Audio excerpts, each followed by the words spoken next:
Hola, ¿qué tal? Bienvenidos a una nueva entrega. Hoy tenemos un tema de mucha edificación, titulado Panoramas Proféticos. Queremos basarnos en una cita bíblica muy corta pero edificante. Habacuc capítulo 2 verso 3. Aunque la visión tardara aún por un tiempo, más se apresura hacia el fin, y no mentirá. Aunque tardare, espéralo, porque sin duda vendrá y no tardará. El versículo enfatiza que la visión o profecía de Dios puede tardar en manifestarse según nuestra percepción humana, pero se cumplirá en el tiempo señalado por Dios. La importancia de esperar el kairos de Dios para declarar o ver cumplida una palabra profética. La profecía no se cumple según la urgencia del hombre, sino según el calendario divino, lo que requiere paciencia, fe y discernimiento. Por eso, número uno dentro de lo que es panoramas profético es el tiempo y la ocasión para declarar la palabra de Dios. La profecía es una de las manifestaciones más sublimes de la voluntad divina, pero requiere un alto nivel de discernimiento para ser expresada de manera efectiva. No todos los entornos son propicios para profetizar y no todas las revelaciones deben ser comunicadas en cualquier momento. Como nos recuerda el apóstol Pablo en 1 Corintios capítulo 14, verso 32, los espíritus de los profetas están sujetos a los profetas, lo que implica que el profeta debe ejercer dominio propio y sensibilidad espiritual para saber cuándo hablar y cuándo callar. Número 2, dentro de lo que es panorama profético, es la importancia del contexto en la profecía. En las Escrituras encontramos numerosos ejemplos de profetas que entendieron la necesidad de declarar la palabra de Dios en el momento indicado.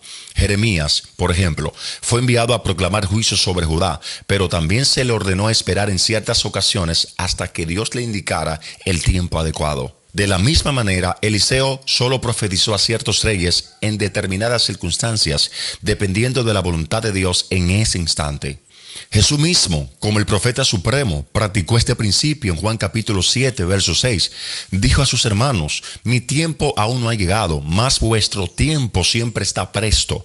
Con esto, el mismo Jesús estableció que la revelación de la verdad tiene un momento oportuno en la verdad del Padre. Uno de los ejemplos más impactantes de una profecía declarada con valentía y cumplida en su tiempo es la historia de David y Goliat, que se encuentra en 1 Samuel capítulo 17, 45 y 46. David profetiza la derrota del gigante antes de que éste fuese vencido. Él dice: tú vienes a mí con espada y lanza y jabalina, mas yo vengo a ti en el nombre de Jehová de los ejércitos, el Dios de los escuadrones de Israel, a quien tú has provocado. Jehová te entregará hoy en mi mano y yo te venceré. Aquí David nos muestra un principio clave en la profecía. No solo declaró la palabra de Dios, sino que actuó en consecuencia.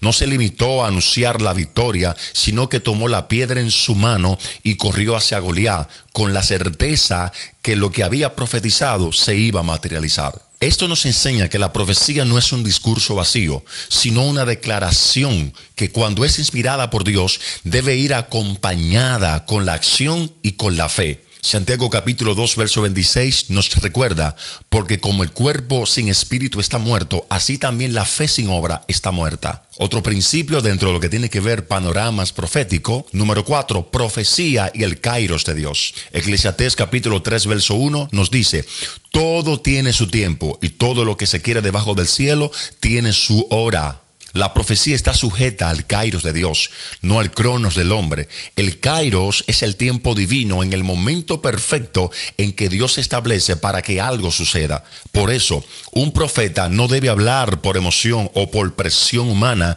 sino por dirección divina. Cuando José recibió el sueño de su exaltación, lo reveló prematuramente a sus hermanos. Esto generó envidia y sufrimiento innecesario en la vida de José. Aunque la profecía era cierta, su tiempo de cumplimiento aún no había llegado. Esto nos muestra que conocer el plan de Dios no significa que debemos compartirlo de inmediato. Número 5, dentro de lo que tiene que ver panoramas profético, es la responsabilidad del profeta. La Biblia nos advierte sobre aquellos que profetizan sin dirección divina.